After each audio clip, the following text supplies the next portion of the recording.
Cari telespettatori, rieccoci insieme, un altro appuntamento con i pensionati dell'FNP CISL. Questa volta presente in studio con noi è Sergio Furlanetto, segretario regionale FNP CISL. Grazie di essere qui con noi, segretario. Buongiorno a tutti. Allora, recentissimo, 1° ottobre, è stata festeggiata, diciamo così, ricordata la giornata internazionale dei nonni, delle persone anziane, e a livello un po' internazionale si sono sempre organizzate varie iniziative, però quel che è il fulcro centrale che interessa sempre sottolineare è l'anziano, il nonno, tra virgolette, come risorsa, quindi attivo, partecipe nella propria vita, nella società, per mantenersi, quindi non solo per portare un supporto alle persone più giovani, ai nipoti che dir si voglia, ma soprattutto per se stesso. Più l'anziano riesce ad essere attivo, più sta meglio sostanzialmente.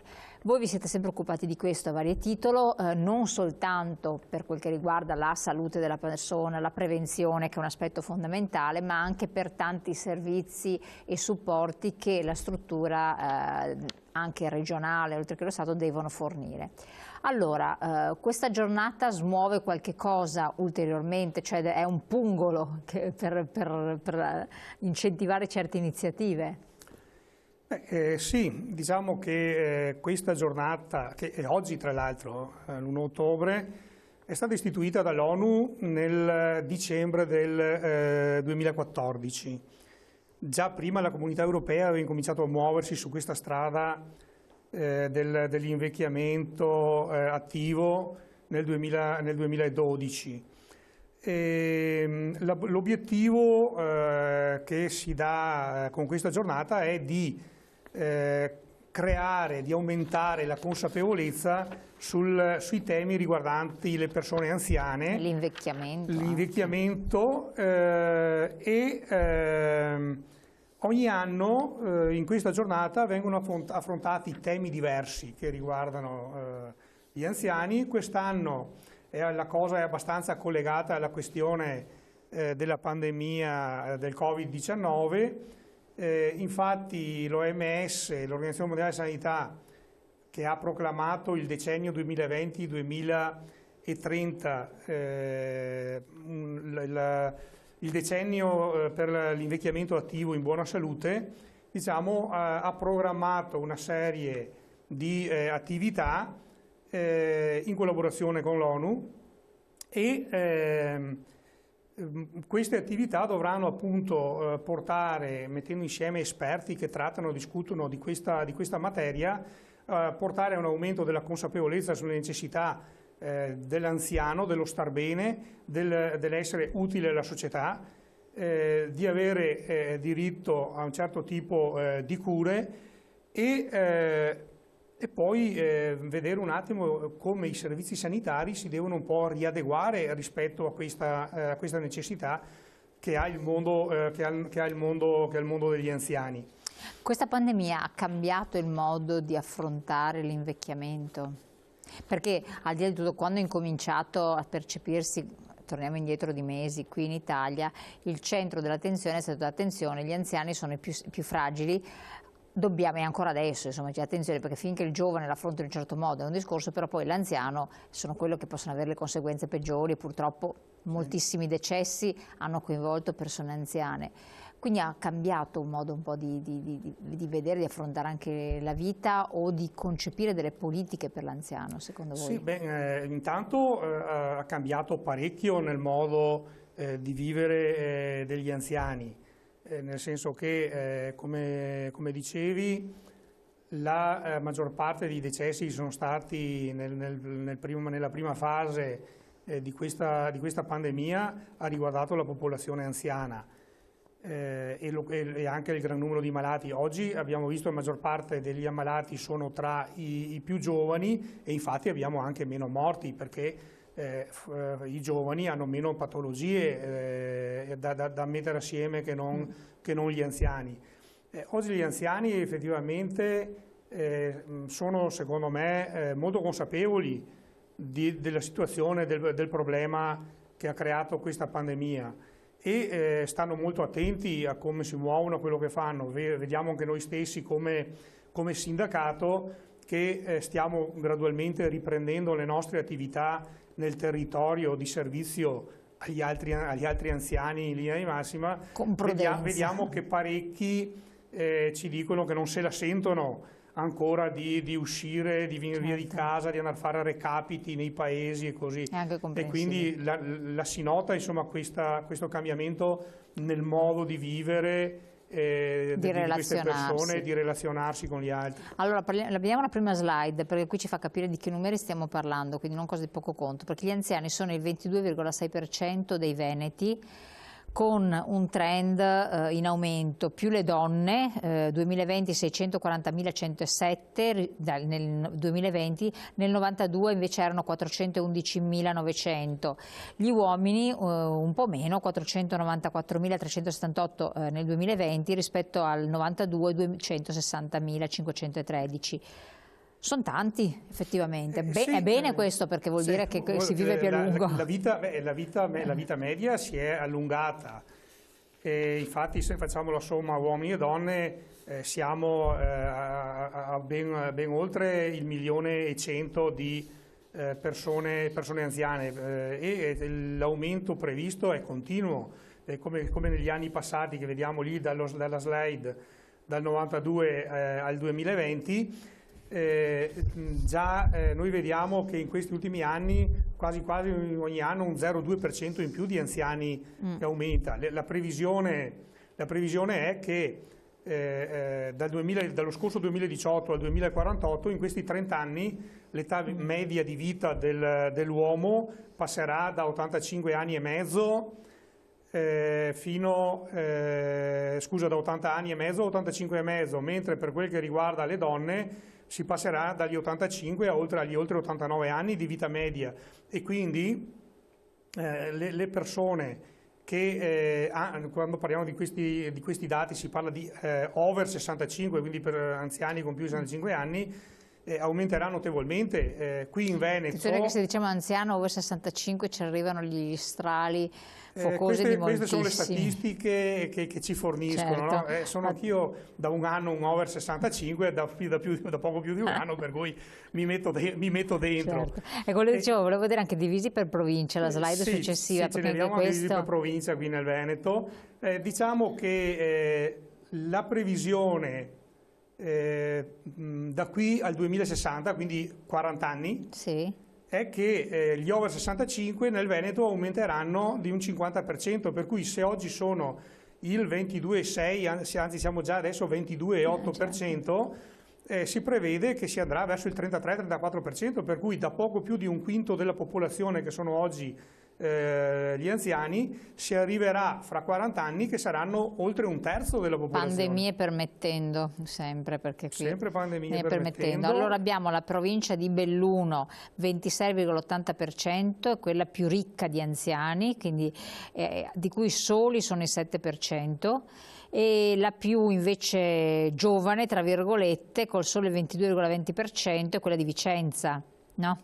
E anche Rovigo sono parecchi, sono tanti. Sì, no, diciamo che non c'è una logica. Sì, non c'è una differenza. Non c'è una logica, perché si dice che molto probabilmente il bellunese, perché la maggioranza vive in montagna, sì, quindi dicono aria sana, ma però appunto poi vediamo che anche Rovigo, che sono nella pianura più bassa del Veneto, anche lì è abbastanza, e mentre Vicenza, che anche Vicenza ha un bel pezzo della sua provincia montano, sì, vediamo che tra gli ultimi, quindi però sono numeri, ci sono proporzioni marginali. Sì. Invece più interessante è la slide successiva, adulti e anziani veneti nel volontariato, perché nel volontariato, questo vabbè che è un dato ISTAT 2015, però un 6% over 75 è tanto.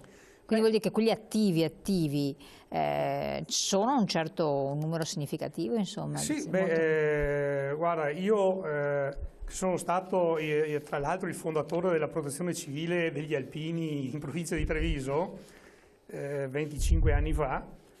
Vedo che nei ranghi della protezione civile ci sono ancora persone oltre i 75 anni, perché è consentito gradualmente, prima era consentita la presenza fino a 70 anni, poi 75, poi si è arrivato a 80. Quindi è possibile restare nella protezione civile, se si sta bene per noi, fino a 80 anni. e ne abbiamo diversi che sono in salute e che fisicamente magari reggono anche più di qualche giovane. E quindi se noi pensiamo ai dati del Veneto, che abbiamo 550.000 circa volontari nei vari tipi di associazionismo, di questi 550.000 ben 187.000 sono quelli che vanno in quelle fasce lì dai 55 fino oltre i 75, fino agli 80 anni. Questo vuol dire che è anche un bel modo di invecchiare attivamente, perché l'impegno sociale ti dà una motivazione importante, insomma. Io dico che è determinante l'impegno sociale, perché ti fa mantenere in movimento, ti fa mantenere vivo, a contatto con la gente, a fare un qualcosa di utile, a relazionarti con persone di altre generazioni dopo della tua, e quindi è molto importante che ci sia questo continuo impegno in questa età, diciamo, finché uno ce la fa. Ho visto l'altro giorno in una televisione che intervistavano una signora che 90 e non mi ricordo 4 anni, che fa ancora la centralinista della Croce Rossa nella sua zona, per cui ce ne sono di persone che riescono anche addirittura oltre i 90 anni ad arrivare ancora a impegnarsi e essere presenti. Assolutamente. Da questo punto di vista la Regione Veneto per l'invecchiamento attivo ha attivato proprio un progetto per l'invecchiamento attivo. Cosa si prospetta di fare, quindi che cosa c'è? Sì. Allora, la Regione del Veneto, con una legge dell'agosto 2017, aveva già anche prima fatto qualcosa, diciamo, ma il momento di snodo è stata questa legge del 17, in cui è entrata, diciamo, nel ragionamento di intervenire anche con fondi per aiutare l'invecchiamento attivo.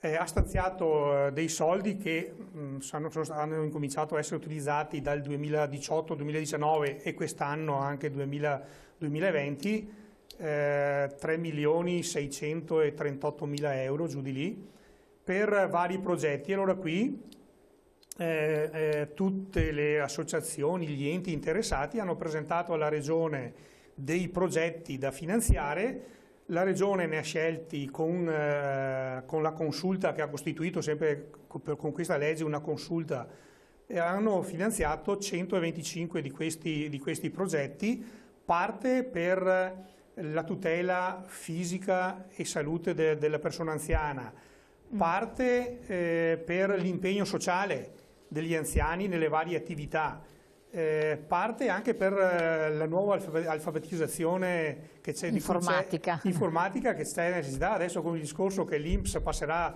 dal PIN allo SPID sarà molto necessaria.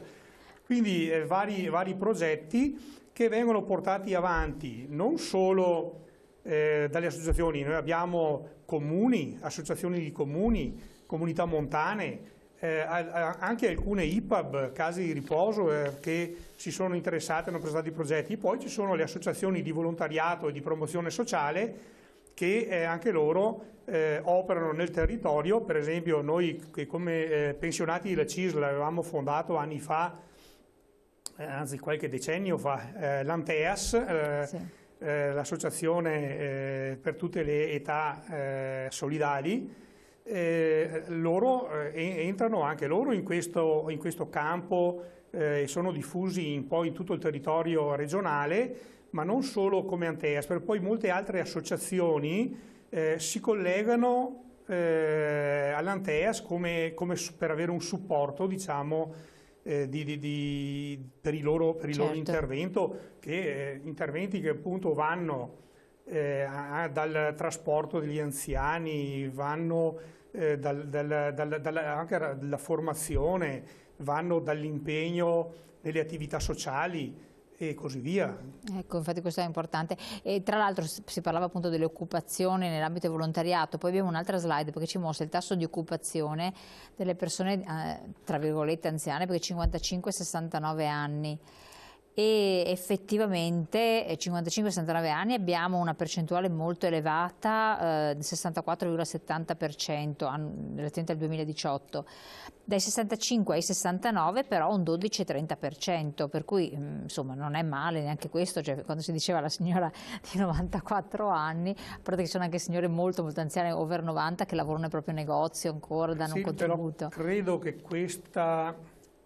questa slide faccia un po' riferimento alle persone che continuano a lavorare. Continuano a lavorare, sì, sì, ma sì, è sempre persona attiva, anzi iperattiva. Sì, noi molto probabilmente quella variazione che vediamo dalla prima data di riferimento alla seconda è dovuta anche all'effetto dell'allungamento dell'età per arrivare all'età pensionabile, sì, e per cui molta più gente deve lavorare fino in età più avanzata per arrivare alla pensione. Se poi ci aggiungiamo che in questi ultimi 10-15 anni il lavoro è diventato anche sempre più precario, quindi con la difficoltà di mettere assieme i contributi necessari per arrivare alla pensione, è chiaro che abbiamo questo effetto che sempre persone più anziane si trovano a dover essere occupate.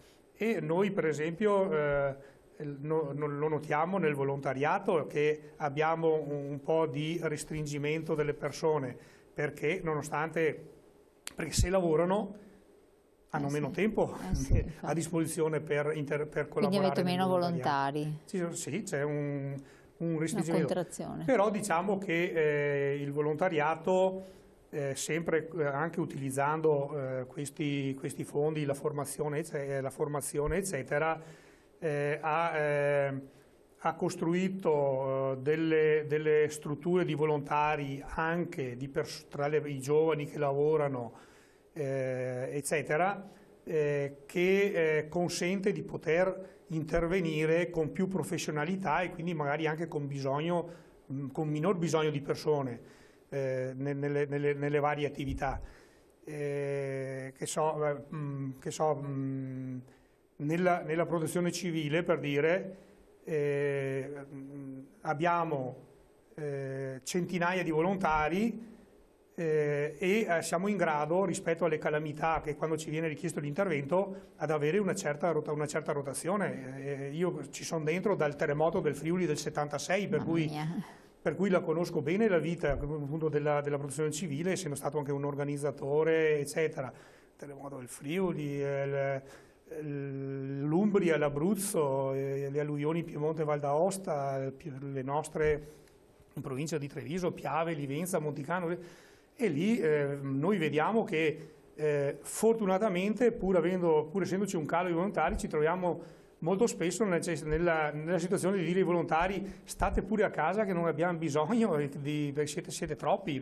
C'è proprio questo slancio, questa voglia di fare, soprattutto tra quelli più anziani che hanno il tempo libero e che possono essere quindi più vuol dire presenti. che sono anche in grado di poterlo fare, quindi questo è un aspetto positivo. Sì, sono in grado di poterlo fare fisicamente, e poi anche molti hanno anche una professionalità che si portano dietro dal mondo del lavoro precedente. Infatti, ecco, relativamente al discorso pensionati, anche qui sono numeri significativi: 1.266.279 pensionati in Veneto, sono veramente tanti. Il problema, e lo vediamo qua anche nel grafico, forse è relativo alle pensioni, che non sono proprio pensioni esaltanti. Sì, come vediamo le fasce maggiormente occupate dalle pensioni sono quelle medio-basse, e questo è dovuto sicuramente anche all'effetto storico, diciamo, no? In cui i lavori erano manuali, erano saltuari. Ricordiamo i muratori che con il freddo non potevano lavorare, si bloccavano i cantieri, le aziende del tessile, dell'abbigliamento, che negli anni 80-90, di cui il Veneto era strapieno, e che abbiamo avuto la crisi, la chiusura, e quindi molte donne che sono rimaste a casa, che hanno perso il lavoro. Nell'abbigliamento la maggioranza della manodopera era femminile, infatti si vede anche lì che la maggior parte delle pensioni basse sono tra le donne che non tra gli uomini, diciamo, no? Dopodiché di quei 1266 pensionati che dicevi, non è che sono tutti pensionati perché hanno avuto la pensione di anzianità o di vecchiaia collegata al lavoro, perché quelli sono poco meno di 1 milione, arriviamo a 1.260.000 con le pensioni purtroppo di invalidità, inabilità, le reversibilità, quindi si mettono insieme. E poi abbiamo chi o per un effetto o per un altro ha magari anche la doppia pensione, no? Infatti le pensioni sono molte di più rispetto al numero dei pensionati, perché ci sono delle doppie pensioni anche in essere. Assolutamente, questo sì, purtroppo non è una situazione facile. Anche senza dire che uno è ricco per questo, però, pensiamo la donna che ha lavorato 21-22 anni e ha la pensione minima, poi magari muore il marito e c'ha il pezzo di reversibilità di quella del marito. Non è sicuramente una persona ricca, ma dalle statistiche risultano 2 pensioni con una persona. È una pensione, questo è vero, importante. Voi poi avete voci in capitolo, avete più volte reclamato che la Regione tenga conto degli aspetti sociosanitari per quel che riguarda le persone pensionate, le persone anziane in difficoltà. Qual è il punto attuale con la nuova quando ci sarà la nuova Costituzione di Giunta, insomma? Beh, sicuramente non appena ci sarà la nuova vecchia Giunta, perché non mi pare che le elezioni che ci sono state dicano questo. Noi come federazione di pensionati sicuramente andremo a riproporre alla Regione i temi, quelli caldi che abbiamo, come stiamo facendo in questo periodo anche col Governo. Per quel che riguarda quel Governo stiamo discutendo sulla questione della non autosufficienza, che vogliamo che finalmente vada in porto questa legge sulla non autosufficienza. Vogliamo che portare avanti un ragionamento di riforma delle pensioni, perché quota 100, come si sa, a fine del 2001 finisce perché il governo che c'era prima ha stabilito i 3 anni, che finisce a dicembre 2001, e ora noi stiamo lavorando affinché ci sia una riforma che porti alla possibilità di un'uscita graduale dal lavoro, la cosiddetta flessibilità in uscita, che vada a rivedere il sistema fiscale, perché i pensionati italiani sono quelli che pagano più tasse degli altri pensionati europei, che ci sia una certa garanzia sulla rivalutazione e che venga finalmente fatta la separazione delle spese che fa l'INPS dell'assistenza da quelle della previdenza, perché ci continuano a dire che in Italia i pensionati costano il 20%, quando che in realtà, se togliamo l'assistenza, che dovrebbe essere a carico di tutta la collettività dello Stato e non dei pensionati, i pensionati rientrano nella media europea, 11-12% come costi delle pensioni. Con la Regione invece, questo qui è quello che riguarda lo Stato, con la Regione invece riprenderemo il discorso con il ragionamento sui piani di zona con le USL, per vedere di mettere in piedi tutto quel sistema di sanità territoriale. Che poi a livello statale si vuole portare, no? La sanità sul territorio, a casa. Esatto, che esca dall'uscita dall'ospedale fino al domicilio, che ci sia una rete che funziona, quindi gli ospedali di prossimità. E qui ci scatta dentro che rimetteremo sul tappeto la riforma delle IPAB, case di riposo, che devono entrare a tutti gli effetti nella rete territoriale sanitaria. Certo, il domicilio, l'assistenza domiciliare, che deve essere rafforzata. Oggi il 3,7% delle persone viene curata a casa. Abbiamo sentito il ministro Speranza che sta facendo una proposta, un progetto di arrivare al 6%, con poi l'obiettivo di arrivare al 10% delle persone. A me queste cose terrorizzano francamente, perché quando si parla a casa vuol dire arrangiatevi, quindi è facile anche. Il problema è tutto di dover costruire tutta quella rete che è necessaria, non che ci sia solo, adesso si parla dell'infermiere di famiglia, dei vari sistemi di intervento e così via, però è chiaro che affinché possa funzionare bisogna prima costruire tutta la struttura. Assolutamente, e non prima fare la riforma e poi costruire la struttura, la riforma deve prevedere che dopo tutto sulle spalle della famiglia. Altrimenti finisce tutto sulle spalle della famiglia. Chi ce l'ha? Chi ce l'ha? Esatto. Perché poi molti anziani sono soli, abbiamo visto i numeri. Quindi. Allora, grazie, abbiamo terminato il tempo a nostra disposizione. Ci sono tante questioni importanti. Il nucleo focale è che comunque l'anziano è bene che continui a tenersi attivo, in pensione naturalmente, che uno ci vada tranquillamente, però tenersi attivo perché vuol dire a questo punto mantenersi anche in buona salute, perché chi fa volontariato come lei segretario e tanti suoi colleghi in modo attivo eccetera riesce a stare anche bene, insomma a sentirsi bene, che questa è la cosa fondamentale. Grazie all'FNP CISL di questo contributo, noi ci vediamo naturalmente con loro la prossima settimana, grazie a lei e buon lavoro perché so che ne ha da fare. Grazie a voi e grazie ai telespettatori. Buon proseguimento, ci vediamo prestissimo.